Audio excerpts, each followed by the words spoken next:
That's where I'm going with this. Yep. Yeah. So we're setting up a pipeline. We're going to ask providers to order these tests. Some patient who maybe has some variant that's at increased risk for epilepsy and suggests that they don't need surgery, 2 years after the test comes back, it could turn out to be the case that that information is wrong. That's what you're telling me. Yes. And I think this brings up a couple of conundrums. Sorry, go ahead. One of the things that I think we also have to remember is that it is almost never appropriate to interpret this genetic information absent some sort of clinical information too. This is part of a picture. Okay, so that's, in many cases, it's part of a bigger picture. So we do have to remember that. And also that one of the great challenges in communication science, and Kevin, what is your area that you are diving deeply into, but communication science, is the communication of uncertainty and change in science, right? We see that all the time as one of our big challenges, and we have got to figure out a way, and we have teams right here working exactly on this, to how we communicate with patients at the time of that first test to help them understand that things may change over time.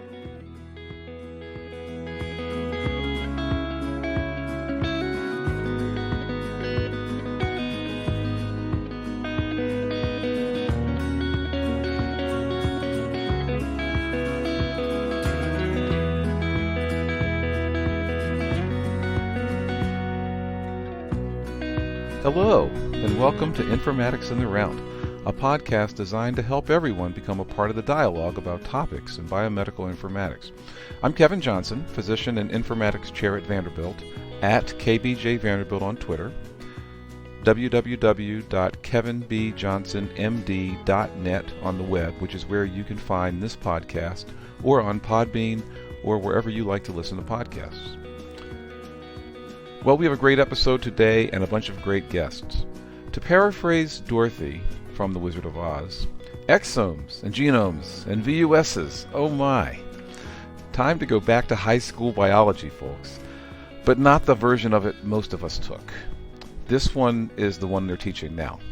Our fourth episode of this year covers a very current informatics topic, how healthcare is using your genomic information to understand your symptoms and your diagnoses.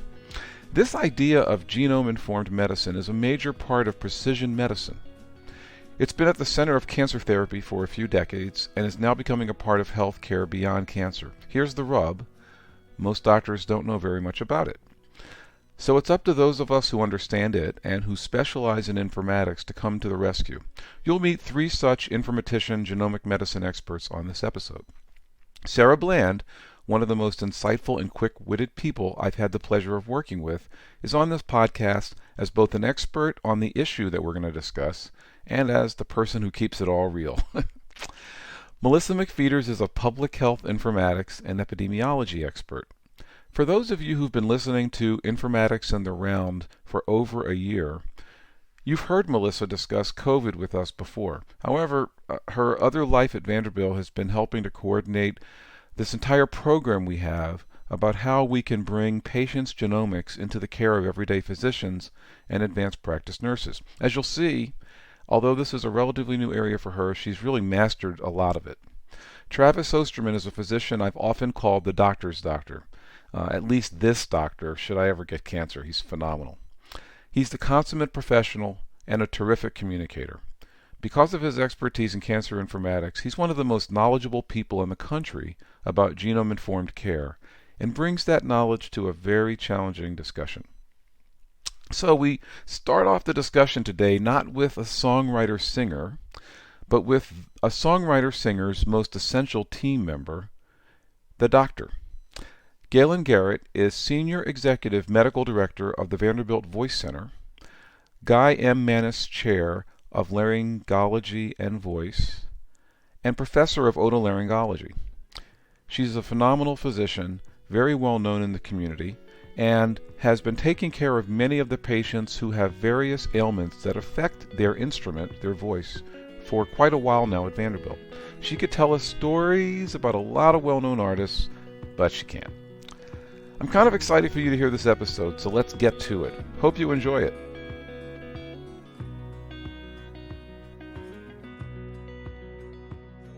Let's go ahead and get started. So we have a bunch of really interesting guests here today and a topic that I think a lot of people are going to enjoy, if not be completely befuddled by.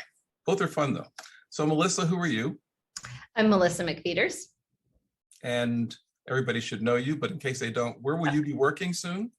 I will be working at Research Triangle, RTI International, Research Triangle Institute as it used to be called, and move into Michigan. Fantastic, thank you. And let's see, Travis, who are you? Hi, Travis Osterman. I'm a medical oncologist here at Vanderbilt. I treat thoracic malignancies, so primarily lung cancer, and work with Melissa on our clinical genomics projects. Wonderful. I think we're going to be coming back to that. Sarah Bland, who are you? The Sarah Bland, Senior Project Manager in the Center for Precision Medicine, and I do a lot of projects related to genetics in the health record. Every episode, we try to have somebody deeply involved in the music industry, usually songwriters, sometimes singer-songwriters, but today we have a very special guest. So I'm Galen Garrett. I am the medical director of the Vanderbilt Voice Center, and I'm an otolaryngologist by training, but by working at the Voice Center, we are a preventative and kind of management clinic and a multidisciplinary clinic, taking care of all the singer-songwriters and all the wannabe singer-songwriters in the Nashville and Middle Tennessee and beyond areas. That's great. Wannabe, I love it. So Galen, how many patients do you see a week? Oh gosh, probably, total patients, probably 75. Wow. To 100. Wow. Those are different types of voice disorder, folks. Right. So I'm curious about this. I'll bet you many people have no idea why it would make sense for me to talk about you being integral to the Music City music scene. So do me a favor and convince people who haven't thought about this, about why it's so important that Vanderbilt and Music City have people with your specialty and skills. Well, I think kind of when you start down at the nuts and bolts, voicing is one of the key areas of communication, obviously. And, we're doing this right now. This podcast would not be possible without our voice communication. And so, communication is a big part of otolaryngology as a specialty. So, but what makes, Nashville and our area unique is that we have a lot of professional artists who use their voice for their vocation. And it's how, specifically talking about singer-songwriters, that's how they message the public. They communicate through music and song and the words that are in that music. So they do tend to have problems from a medical standpoint. And from that, our job is to make sure that these people can continue to spread the message and communicate how they need to the public. Now, I would imagine that, and maybe I'm wrong about this, but that a lot of people who profess to be a singer-songwriter have had little to no training in how to sing. Am I too far off? You are very on. I will say, though, being in Nashville, we do have kind of a unique situation with a couple of colleges very close together that do have a very strong music focus. Belmont University, for instance, has actual songwriter major.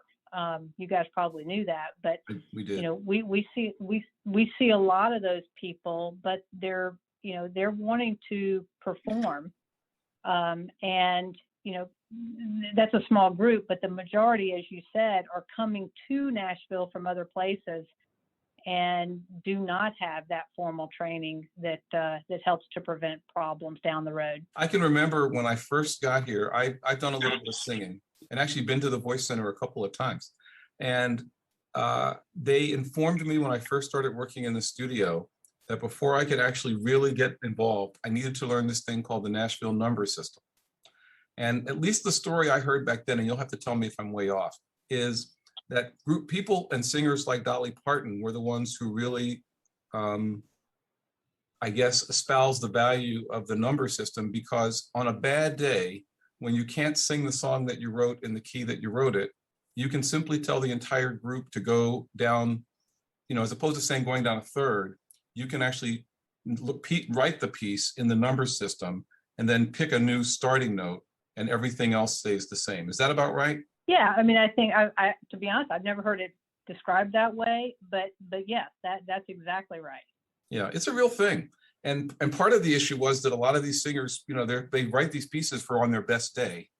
They come to the studio and they just don't have it. I will say that when a singer comes in and they say I'm a songwriter, I usually ask them, are you a singer-songwriter or are you a songwriter-singer? Because there is a difference. And what do they say? Are they honest?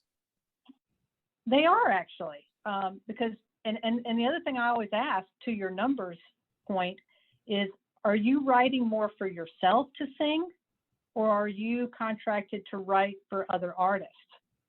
And if you're contracted with another artist or group of artists, what key are you trying to write in? And are you writing in such a way that it will adjust easily to your targeted artist or group? Because that can have an impact on them developing problems. Right. If they're writing in their key and not in their own key. Right. Yeah. And I can imagine trying to pretend that you're writing something for Seal when you're a bass singer would probably be a problem. Right. Yeah. See, I got that. Okay. So Galen, I want to ask you another question.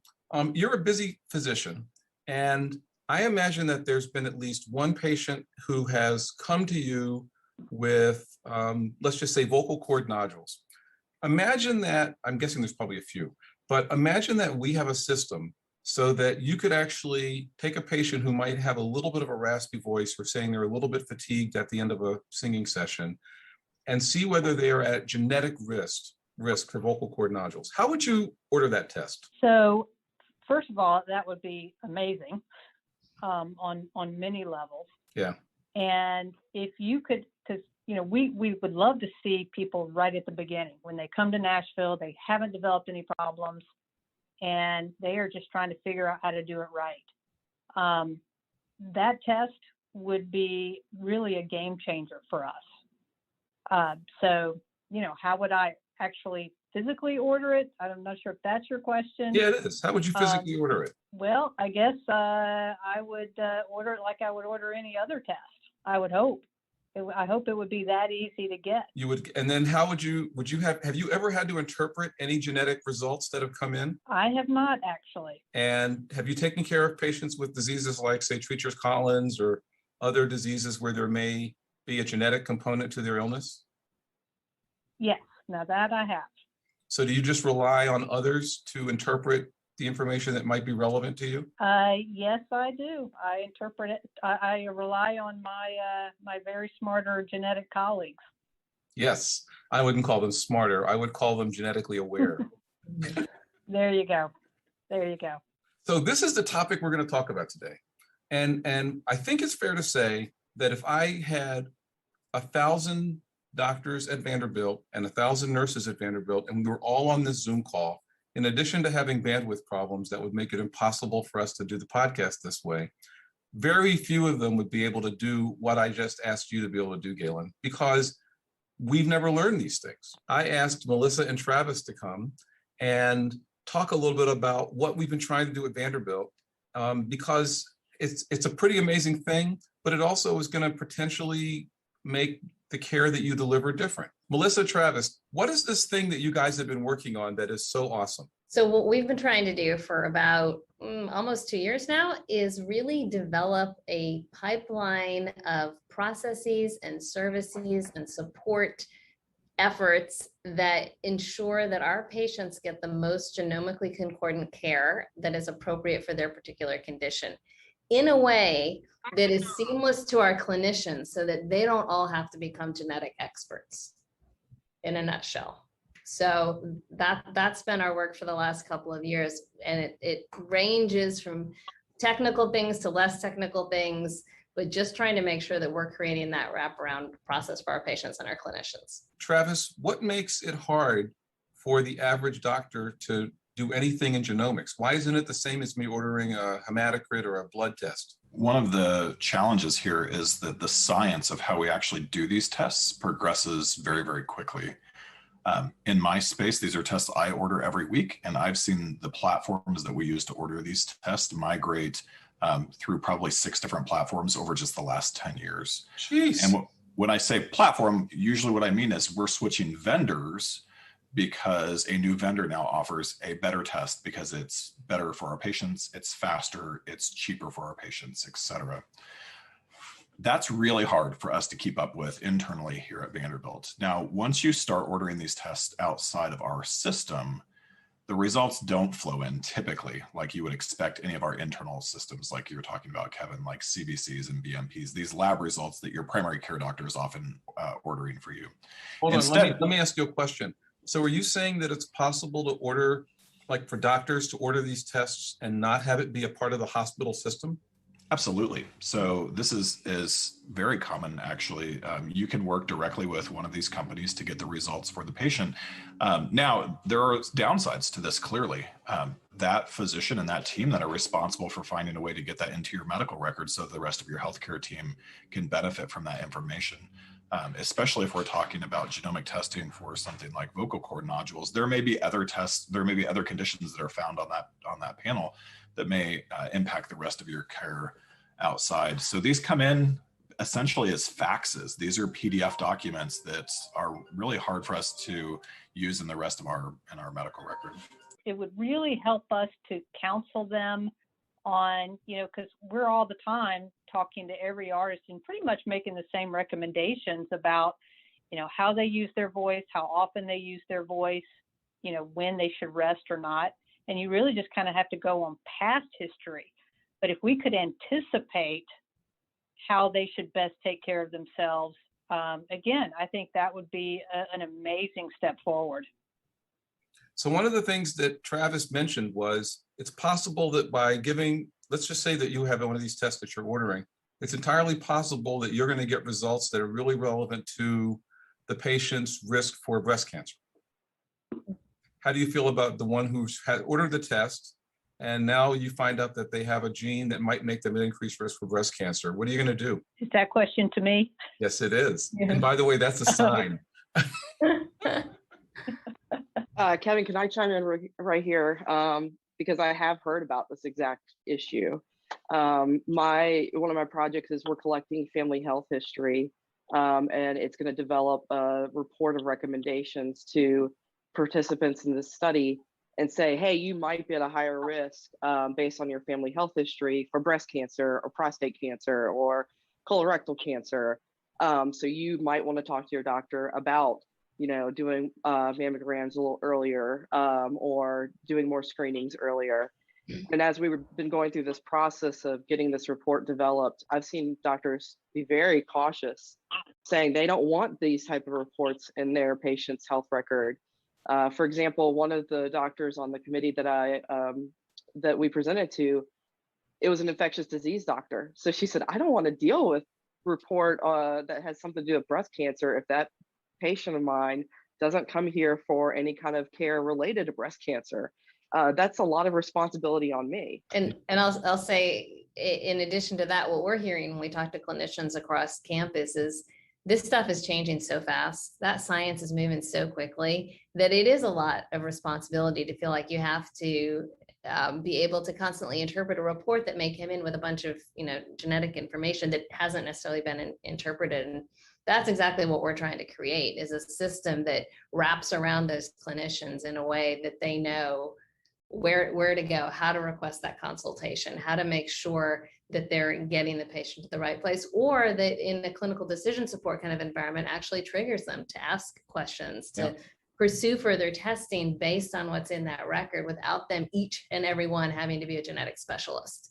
Because we want our specialists doing what they specialize in, but knowing that the rest of that patient care is getting taken care of. And I think one of the challenges is making sure that we just make that available to our provider base. Gail, and I would suspect that you've probably referred patients to other colleagues based on incidental findings on CT scan or potentially on physical exam or biopsy. et cetera. And that doesn't feel outside of practice because that's just something that we're used to. And I think that's really where Melissa and I are trying to get our system to, is who are those genetic folks at Vanderbilt that can help when that incidental finding is found? No, and I think that's exactly what I was thinking as y'all discussed this, is because I have been faced with, incidental findings on CT scans, and it does take you down that road where you feel uncomfortable at first, but then you feel the obligation that you need to follow through with that finding for a test that I ordered. So no, that's exactly right. As somebody who I work with genetics, so it doesn't feel out of the realm of what I do, but why do we feel like genetics seems to be so different if this is already a process that seems to be pretty similar to other things that already occur? What makes genetics so different for a physician who might have a genetic report that they have never dealt with before? I think that this is a field that changes rapidly. So I think that's the biggest, I think that's probably the biggest piece.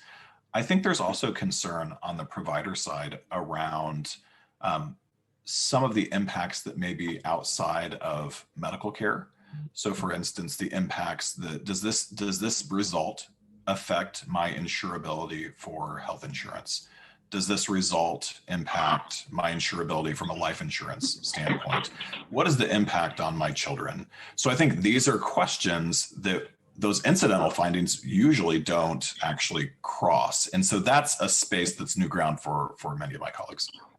I think that family piece is really important, that your genetics aren't just about you, the patient, and making sure that the right cascade testing is in place, that the right kind of services are in place, and that the clinicians are really comfortable having the conversations with the patients. I think that's new. It's new information and a new kind of conversation that needs to be had. So that's a future. What's cascade testing, Melissa?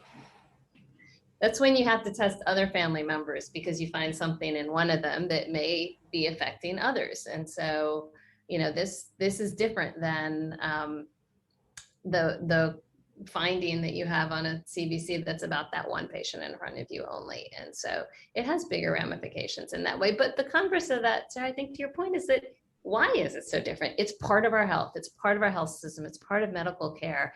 And maybe it is new and different, but we need to set the strategies and the procedures and the processes and the ethics and everything in place to not be thinking about it as this really out there part of medicine. When did you first start understanding this issue of genetics? In other words, I think this is pretty new for you, isn't it? Totally. Travis taught me everything I know.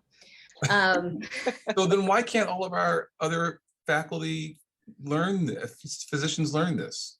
I know a little bit. I know a teeny tiny bit of meta knowledge about this topic, enough to know where we've got holes and spaces and where I can start to make connections. But if you gave me a report, a genetic report on a patient with a bunch of numbers and letters and VUSes, which are variants of unknown significance, so who knows, I wouldn't be able to interpret that at all.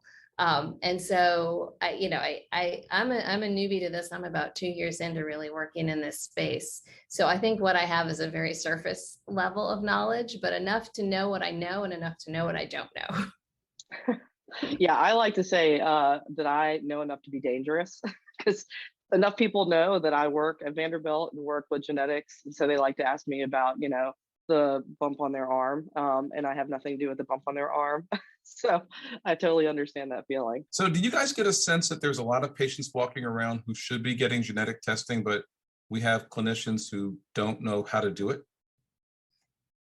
I think we do know some. Go ahead, Travis. Oh, I'll expand on that. I think we certainly have guidelines for some of those patients, and I think we're trying to improve our testing in those spaces. But Kevin, I think there are probably two aspects to that question. One is who should be tested because of guidelines. The things that we know about you really drive us to want to get that genetic test because we think it can improve your care. The other one, which is harder and gets back to some of Sarah's points, I think, around physicians, is what about these patients that present with kind of a complex constellation of symptoms, and who do we test and how do we match up those constellation of symptoms to some of these rare conditions that can only be diagnosed by a genetic test? And that's a real challenge if If you think about a family medicine doctor or an internist that maybe has never seen this condition in their entire practice, or maybe it's even never been described to them, but we're still responsible ultimately for making that diagnosis. I think you bring up something really great here about the family medicine, because I live out in Wilson County. So we've got Wilson County Vanderbilt Hospital out there. I can attest that a lot of those physicians probably have not dealt with some very rare diseases before, because they're typically the routine doctor for workman's comp issues, for the typical people with heart disease, maybe some referrals to cancer. And we're building up out there as Nashville grows, but a lot of these doctors, I doubt, feel very comfortable dealing with any kind of genetic testing. So how is Vanderbilt supporting those practices that are outside of the central medical center? I think a lot of those doctors out there probably aren't very comfortable dealing with genetic testing. Are we going to be offering this type of service out to those hospitals that are not in the local Nashville area? Sarah, I would say actually some of the maybe nationally or internationally renowned orthopedists that we have here that may specialize in revisions of a particular joint would equally feel uncomfortable with these tests. So I don't think Wilson County is unique in this situation at all. Melissa, do you want to talk at all about some of the efforts that we have to try and deliver decision support? Yeah, absolutely. I think we're doing some interesting things. So we really are thinking about this as a pipeline from the very beginning of when a patient shows up, and thinking about, do we even have in the electronic health record from the get-go the right kind of information interpreted in the right way about that patient's family history to start driving conversations about genetics. And then we move along that pipeline and think about, as we take care of that patient clinically, are there triggers that pop up that tell us, hey, this might be a good candidate for a genetic test? And I'll give you a great example. Our kids that are coming in and getting worked up for epilepsy will often have an EEG to look at what's going on electrically in the brain. Right. And in those reports, there's actually language in the interpretation that might suggest that there might be a genetic cause or etiology of that particular epilepsy versus a structural one. And what's really important about that is the pathway that a kid goes down is really different for those, meaning that if you figure out that there's a certain kind of epilepsy that is being caused by a genetic reason, you might be able to avoid an unnecessary surgery for that child in their brain. So that's a really big deal. If we can make sure that we're alerting clinicians early enough that, hey, let's check out the potential genetic etiology before you head down that surgical path. So we're building clinical decision support that can read in those reports and make that alert to the patient, to the physician. So that's just one example. Others are, for our prostate cancer patients, are they getting the right kind of, we know that there are guidelines in prostate cancer that there should be certain kinds of genetic testing. Are our patients all getting that testing when they should? And so we're building clinical decision support to look through populations of patients that fit that profile and say, did they get that kind of genetic testing? And if not, to alert the physician and say they might need this. Now, it may be that they did and it isn't in their record yet. And so we're also having to sort of build the electronic health record a little differently so that it can receive and use these kind of genetic data that it wasn't sort of putting in a structured format before. So that's another piece of that work that we're doing. But Sarah's talking about the fact that, down in Lebanon and Wilson County, this alert's going to show up.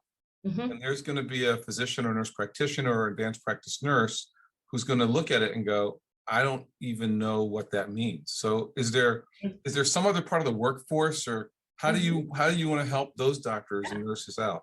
We got a button for that. We're building that too. Sounds very informatics-y. It is right. But what's informatics? Informatics is people and data and technology all working together, right? So they're exactly right. So what we're doing is building out a consult service, which is a workforce piece that uses informatics tools to help clinicians make decisions about, given this clinical information, should I order a genetic test and what should I order? And then when they get that report back, given the complexity of this report, can you really help me understand it or reinterpret it if it needs to be interpreted? So that is a people and technology and data thing all together that's also being built. Mm-hmm. And we have a genetics and therapeutics clinic that providers can refer a patient to that will really provide that kind of end-to-end service. So they'll do the pre-test counseling, discussing the potential impacts that result might have on family members and other pieces ahead of time. They'll figure out the right test to order, because sometimes that's a challenge. And then, as Melissa said, those are the same experts that can interpret the test and have that discussion with your patient. So if you're a provider and you get alerted that this is something that your patient would benefit from, we also have that handoff where you can go to the genetics and therapeutics clinic. What about this all of us project? Aren't you doing something to return genetic results to patients? I think you're referring to the Emerge network. Hey, Sarah, what about this Emerge network? So the Emerge network is funded by the National Institutes of Health and Genomic Research, and they are we're part of 10 different sites around the US, and we are recruiting 2,500 participants here at Vanderbilt to do genetic testing and then return those results back to participants and help them get genetic counseling if they need that. So we're doing this exact same thing as a part of a research project. And we actually did another iteration of it in a 5-year grant just 2 years ago, and we wrapped that up. And I can tell you that some of the things that we faced were, one, the exact same thing we're talking about. The providers would get these reports and say, what the heck do I do with it? The second thing would be, that was pretty big, was disclosing that information to a patient, say, you might want to talk to family members. And that was because that's because you guys were disclosing it, or the provider was disclosing it? We would help providers disclose it, because we found that a lot of providers just weren't comfortable giving this information on their own. So we had our geneticists and genetic counselors help return these reports back to the participants to let them know what they meant. And we followed up with their provider and said, we're happy to continue this conversation if you need additional assistance consulting with this patient on this report. So what kinds of things come back that you would have to say, you might want to let your family member know? A lot of times it's cancer related. So breast cancer, prostate cancer, types of cancers that are inherited.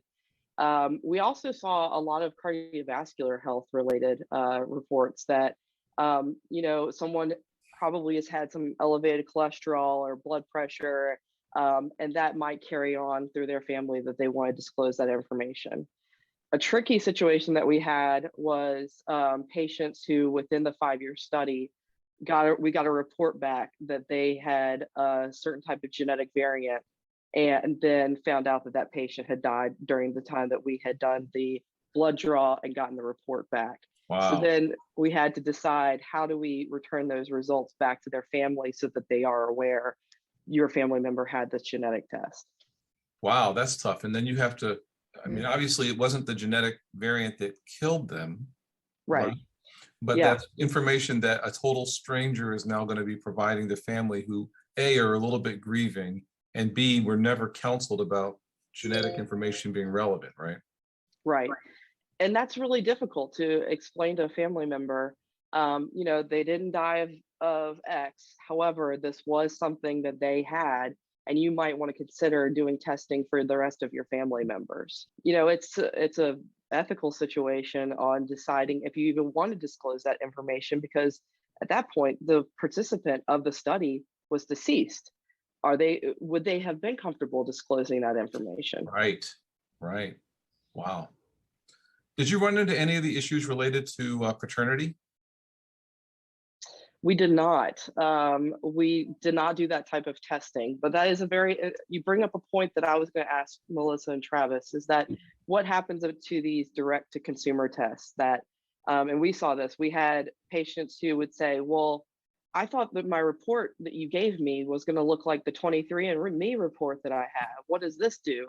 And I know that physicians at Vanderbilt are having patients come in with those reports. What happens to that? Time. Not all genomic tests or genetic tests are created equal. There's really an entire spectrum of testing that can occur, all the way from single gene testing, which is, I have a really specific question and I think you have this disease, and this would really just confirm it, all the way up to what we would call whole genome sequencing, which is where someone actually sequences that patient's entire genome, meaning all the DNA they were born with. There are a few kind of tests that are much more common than either end of that spectrum that we do along the way. Most of the things like 23andMe are doing panel-based testing. So they're doing large panels of genes. And then they're giving you the results of those panels. Here at Vanderbilt, we're also doing whole exome sequencing in some particular areas in the clinical genomics laboratory. Whole exomes are it's the set of your genome that you were born with that is limited just to what we call exons. And I, like others in medical school, Kevin, you probably too learned that exons are expressed. So these are the parts of your genes ultimately that end up going on to build all of the parts of your body. So these are the areas that most likely would have problems if there's something that we can find. And so we're actually doing that here at Vanderbilt. Those 23andMe tests, the vendor direct test to patients, again, usually fall on the panel side. A lot of times the results are accurate. The trouble is, how do we integrate those with the rest of our systems? So the decision support and other pieces that Melissa talked to, if this is sitting in a PDF, I can't put that into a report. I can't tell you that when you prescribe this drug, I know that you're not going to metabolize that drug appropriately. So I think that's actually the challenge, is how do we ingest all of this information into the medical record so that we can use it in all of our healthcare settings. So Melissa, Yeah. You are an epidemiologist. I am. Who has worked for the Department of Health. I have. What skills did all of that teach you that helps you with this project? Because this sounds very complicated. It is very complicated. I love complicated projects. So with that, yeah, so that's a great question, because how on earth did an epidemiologist, a public health informatician epidemiologist, end up working on a massive clinical genomics effort? And it really comes down to being able to put complicated things together in ways that make sense to people across different kinds of specialties. And so I think what I bring to this and what I'm excited about is, yeah, it is super complicated, but we can break it down in ways that really turn out just to be about what is the best thing we can do in this circumstance to help a clinician and help a patient. And how can we interpret this in ways that everybody can understand and move things forward? So one of the greatest things about this project is I work with these brilliant geneticists. Great. But I also work with these amazing folks in finance who are just trying to figure out what's the right way to structure this process so that we can make this work for our patients and they don't end up, financially bankrupt because of genetic stuff. And I work with genetic counselors who are just really at the cutting edge of thinking about how do we communicate with people about this and what are the important things that they need to know about, and educators that are thinking about how do we turn this into something that means something to patients. And so my job and what I think I've learned over my years of doing sort of messy public health is to be both sort of microscopic, but also to see the big picture and be able to put those things together. And so that's what's exciting about this. At the end of the day, the genetic data could be other data. They could be social determinants of health. They could be other kinds of clinical things. The real question is, how do we take really complex things in a field that's moving really fast and get the right information in the right way into the right hands at the right time for our patients? So that's how I look at it every day. I'm curious what's scaring you. It sounds like you got it all worked out, but I've been in these meetings and I know you don't. So what's scaring? What's not going to happen? What's going to be the hard challenge here? Well, I think that equity is one of the biggest challenges. I absolutely think that equity is a huge challenge in this space as we think about who gets what information and under what circumstances, and how do we make sure that it's sort of democratized and equal. I think the other scary thing is it is moving so fast. The science changes so quickly that how do we build a system that isn't based on current content, but is based on the ability to move content through it as it's evolving. And that's incredibly challenging. And then you're doing it in an environment of lots and lots of people. People are always challenging. So it's not just about the technology. It's getting everybody on board in an area that feels a little bit scary to a lot of people. What do you think, Travis? What's been scaring you? From my standpoint, I look at how quickly the field has evolved. And even since we've started this project, I would now consider RNA-seq, which is looking at not just the genome, but actually the transcripts that genome creates to make proteins, is now part of standard testing really for my patient population. That wasn't true 2 years ago and came up on us really, really fast. And so as I think about especially managing the data, we're building out an infrastructure to bring in these results, back to Kevin's earlier point of, our like our internal labs like CBCs and BMPs, the other labs that your primary care doctor might routinely order.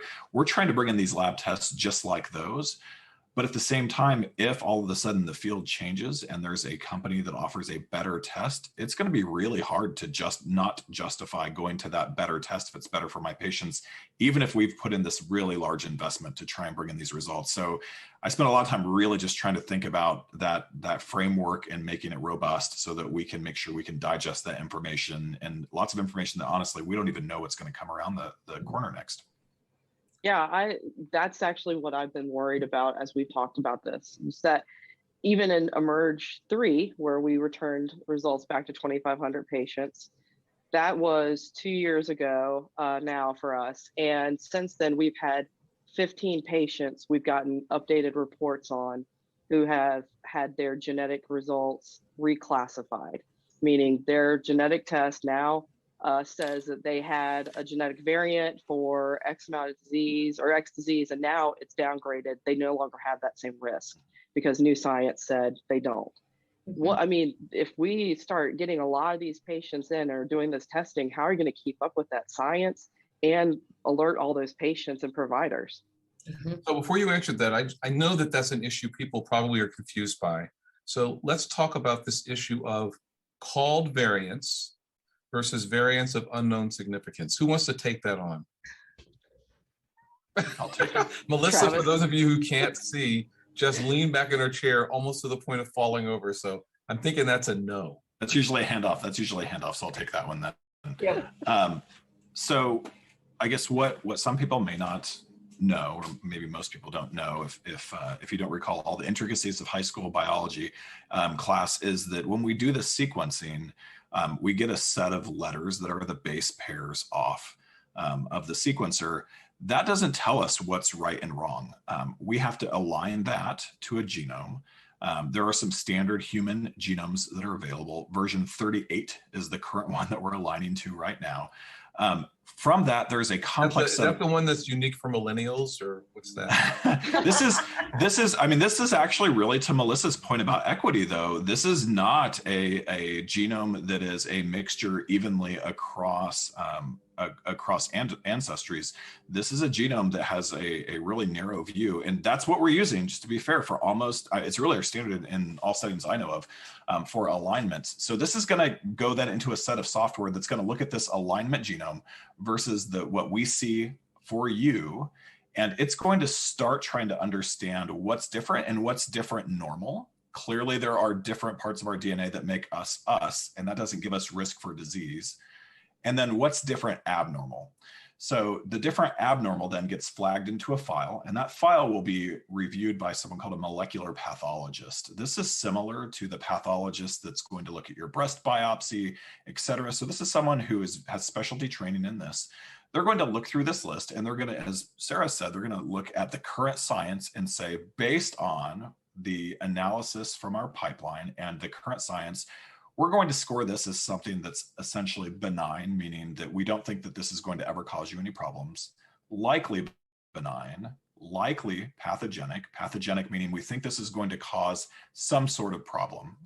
Or pathogenic, or as Melissa's alluded to, something called a VUS, which is a variant of undetermined, uncertain, or unknown significance, depending on who you talk to. But ultimately a VUS, where we're not really sure what this is.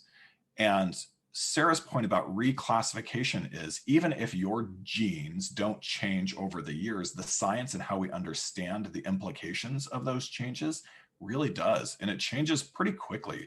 So right now, standard of care is if it moves 2 notches on that ladder of 4, we're really obligated to call you back or contact you somehow and say, we thought this was going to cause you a problem. Now we've got enough examples that say, no, it's actually not. So it moved from pathogenic to likely benign, for instance.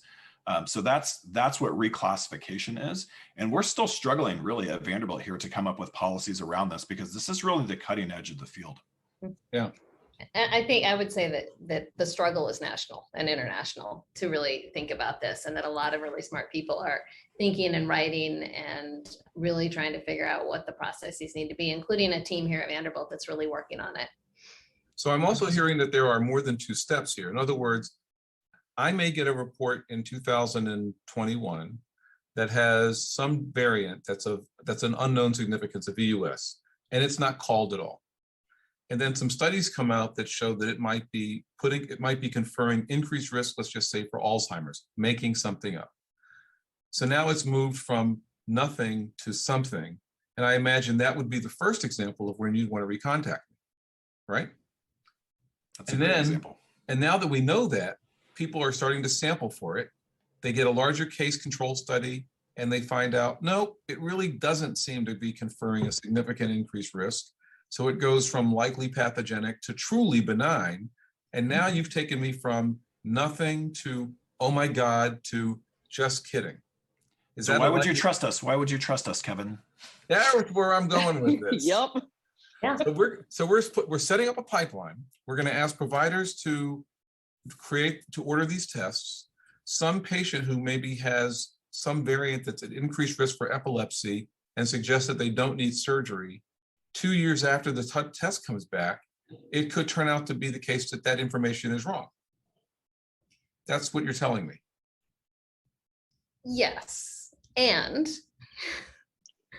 I think this brings up a couple of conundrums. Sorry, go ahead. One of the things that I think we also have to remember is that it is almost never appropriate to interpret this genetic information absent some sort of clinical information too. This is part of a picture. Okay, so that's, in many cases, it's part of a bigger picture. So we do have to remember that. And also that one of the great challenges in communication science, and Kevin, what is your area that you are diving deeply into, but communication science, is the communication of uncertainty and change in science, right? We see that all the time as one of our big challenges, and we have got to figure out a way, and we have teams right here working exactly on this, to how we communicate with patients at the time of that first test to help them understand that things may change over time. And we're going to do our very best to make sure that they have the most up-to-date, most accurate information when they need it clinically. So basically, what blood pressure, Kevin, gets you the diagnosis of hypertension?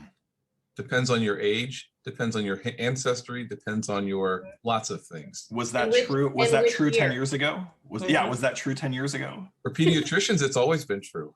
Okay, but in the adult population, how many times has that changed? Yeah, it's changed a lot. When did pre-diabetes show up in the HIV, right? Like, our recommendations for breast cancer screening changed about every 2 years for about a decade. It seems like. So this is one of the challenges here. I would say at least we have some pretty good consensus, and I'll say that we're generally using science to guide us. You know, some of my colleagues would argue that two-step recommendation is too big of a threshold. Let's say you're someone who has that variant that's likely benign, and now it's likely pathogenic. So we thought it was nothing. That's only one step. And so we wouldn't the recommendation wouldn't necessarily be to recontact based on just that change. But that's a threshold discussion that we've just got to have as a community.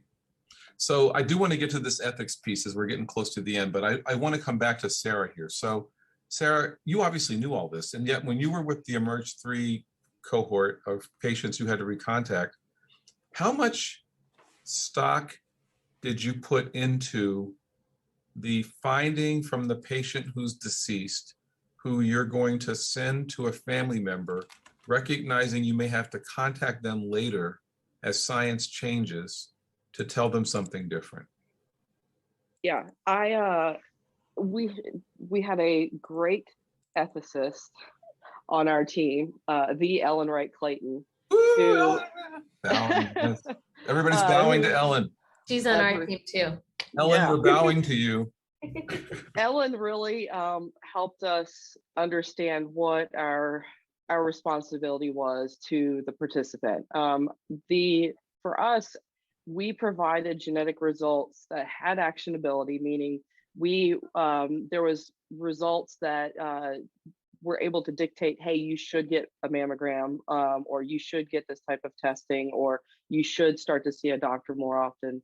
but with the onus that these science change and this result might be updated at some point. Because we were a research project, we said that we might recontact them if there was updated science, but we had a cutoff for our science project because we're going on to a next project. And that's where the ethics come in, where you have to make a hard choice of, are you going to continue to recontact people for a research project with actual results that have implications?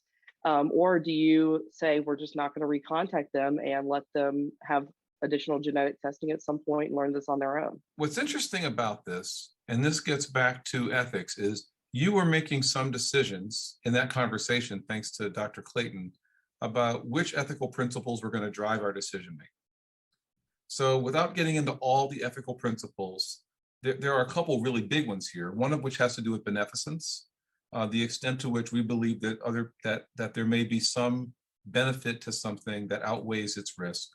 Autonomy, which is the idea that people can be self-actualized to perform things based on information of their own accord versus that of somebody else. And then I would say justice. I'm just going to talk about those three. So it strikes me that when you look at the principles of ethics, that one of the challenges Melissa and Travis and you have had to really contend with here is we can't really assess relative risk at a time when the science is moving really quickly.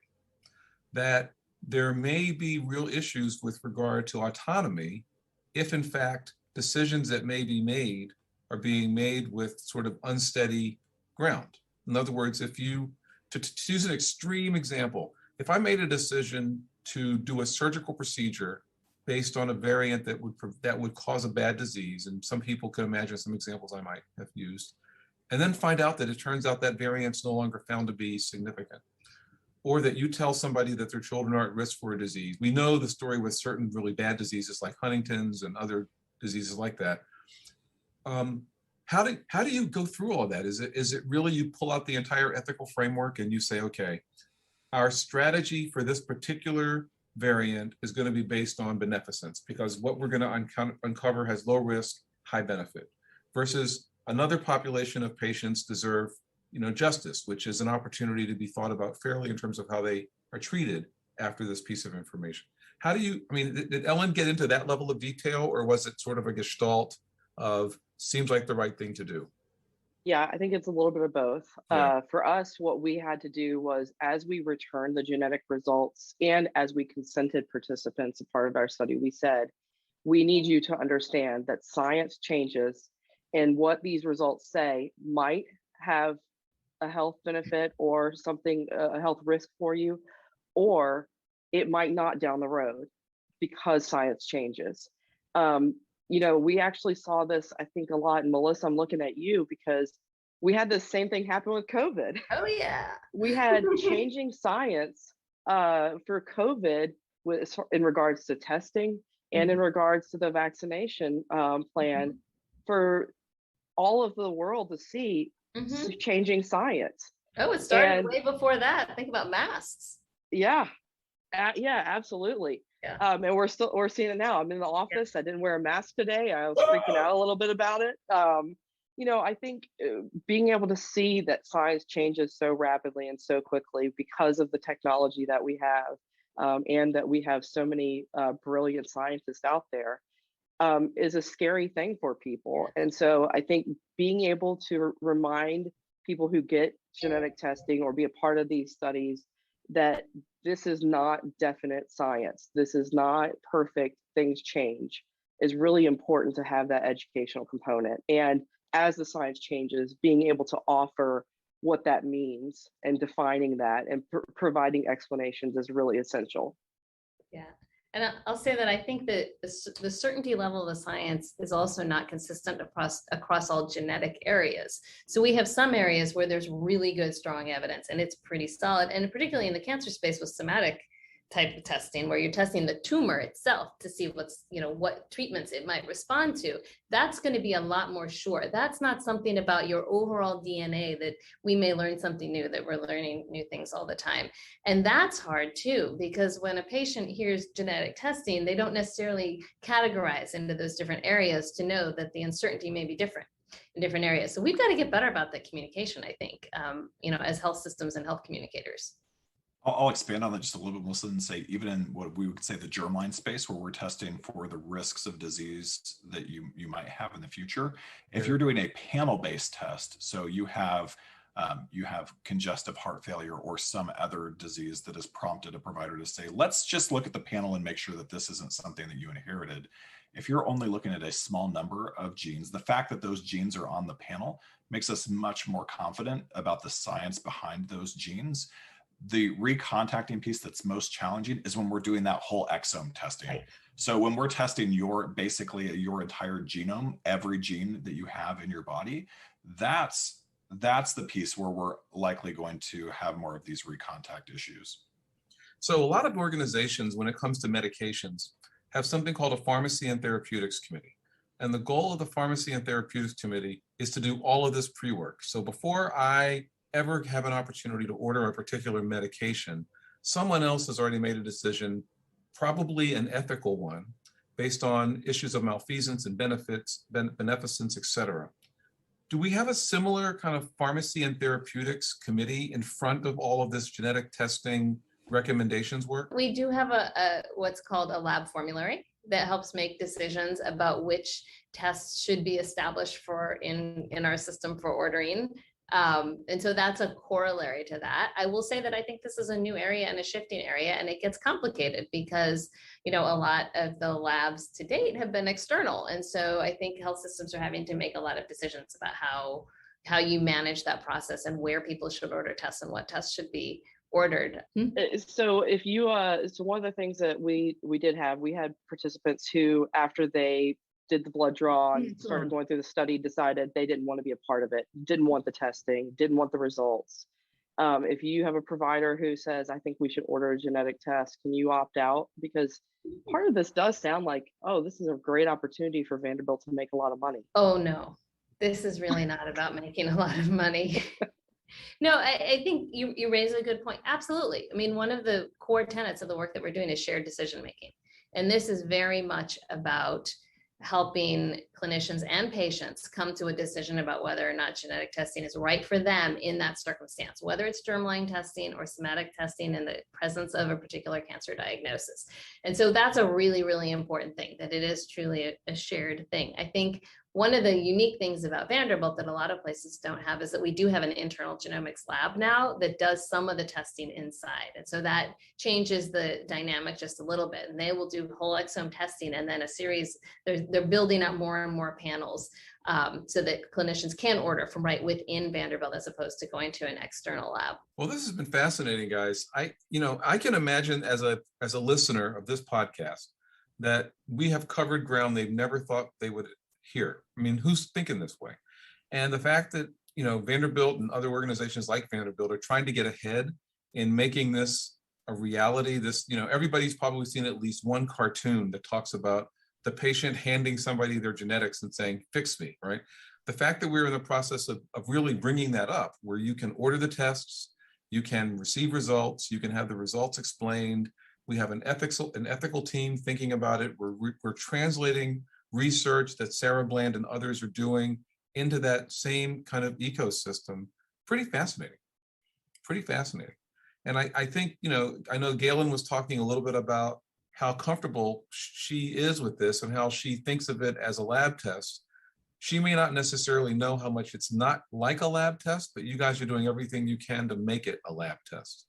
And then Travis's point, which I'm so thankful you brought up blood pressures as a great example of the fact that we in healthcare have to be used to uncertainty, and that there's a way that we have to communicate findings that change over time, trust that may or may not be permanent, as we talked about with masks and COVID and some other things, and the whole issue of truth, which never is available, right? Science is never, ever, ever set up to establish truth. maybe sometimes to refute truth, but not to establish it, all fits into how we do this experiment and this really important kind of evolution of medicine. So thanks. You bet. It's a pleasure.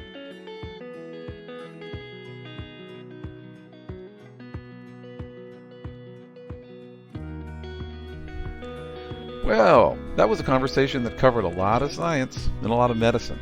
And I really want to thank all of our guests today for making it completely understandable, I think. It wouldn't have been possible without you guys. Thanks also, Galen, for giving us a glimpse into the world of the singer's voice and for framing the discussion around genome-informed care using music. This was a great episode, and I look forward to doing more. This is Kevin Johnson at KBJ Vanderbilt signing off. Have a wonderful rest of your day. See ya. Science, I'm living it.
Before we get out of this building, I am going to come give you a hug.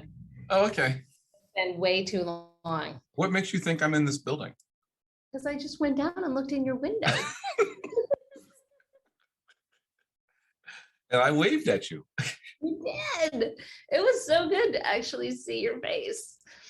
I'm realizing, like, I didn't realize just how much I missed people until I'm starting to see them again. And it's like, oh, yeah. Well, and that's what's I mean, obviously you have the extroverted gene, right? And that's what's comical about this is the people I talk with who genuinely have been here and seen people. And then I say, so what do you think about coming back? And they're like, don't want to do it. It's like, did you not enjoy that experience you just had? And they're like, well, we love seeing each other, but we see each other this way. We see each other that way. So I realize it's just too complete. It's a men are from Mars, if you will. Introverts are from Mars and extroverts are from Venus problem. Yeah, I did discover my inner introvert and loved it. Like I realized that I was giving too much energy out. Mm-hmm. And I learned how to be a little more quiet. Did you? Which was really nice to actually be like, oh, I need more quiet time. I need downtime a little more than I thought I did. And so that was a lesson. Yeah. A valuable one, I think.